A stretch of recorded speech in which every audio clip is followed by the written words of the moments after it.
খ্রিস্টানরা সপ্তাহে একদিন ইবাদত করে, নাসারারা সপ্তাহে একদিন ইবাদত করে, মাজুসিরা সপ্তাহে একদিন ইবাদত করে, সাইবিন তারা সপ্তাহে একদিন ইবাদত করে, মুসলিম প্রতিদিন 5 বার ইবাদত করে। কিন্তু আমি যদি তাদের মতো সপ্তাহে একদিন ইবাদতে আসি, মান তাশাব্বাহা বিকওমিন ফাহুয়া মিনহুম, তাহলে আমি যেন তাদের সাথে নিজেকে মিলিয়ে দিলাম।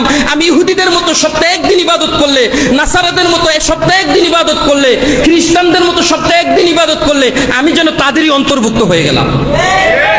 সুতরাং সাপ্তাহিক মুসলমানের মূল্য আল্লাহ তাআলার কাছে কোনো নাই। আপনি জুমার দিন সবার আগে চলে আসছেন, নামাজ পড়তে পড়তে অবস্থা তাই, জুমার মসজিদে সবার চেয়ে বেশি দান করেছেন, আবার সবার পরে মসজিদ থেকে বের হয়েছেন, সুন্নত পড়তে পড়তে অবস্থা তাই।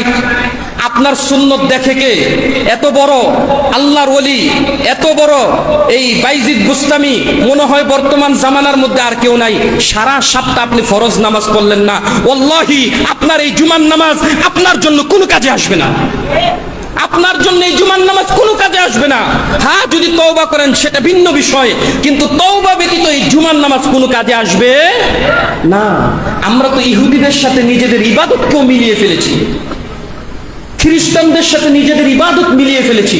আল্লাহর রাসূল একেবারে সহিহ হাদিস, এই হাদিস সিয়াসিত্তার সব কিতাবের মধ্যে এসেছে, মান তাশাব্বাহা বিকওমিন ফাহুয়া মিনহুম, যেই ব্যক্তি যেই ধর্মের মতো ইবাদত করবে সে যেন ওই ধর্মেরই লোক। তাহলে আমি যদি ইহুদির মতো ভাই সপ্তাহে একদিন নামাজ পড়ি, আমি তো ইহুদিদের মতো হয়ে গেলাম। আমি যদি খ্রিস্টানদের মতো সপ্তাহে একদিন ইবাদত করি, আমি খ্রিস্টানদের মতো হয়ে গেলাম। তাহলে আপনিই বলেন আপনার ইমানদারিত্ব আর মুসলমানিত্ব রইল কই?